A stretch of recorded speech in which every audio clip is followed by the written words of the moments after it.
sarana jara mi dar tamal tu gobengese ule amara beto yala la ke ti maraje mana bahu bona gengese ule amara beto kara hora tirande ma ko di kumina nanyangate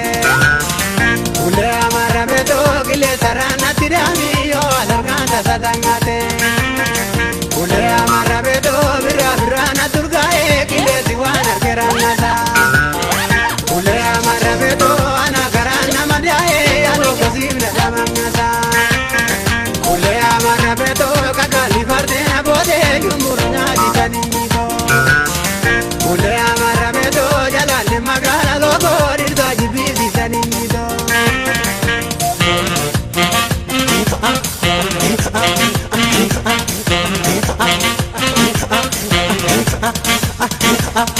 Ada kabla mi tayo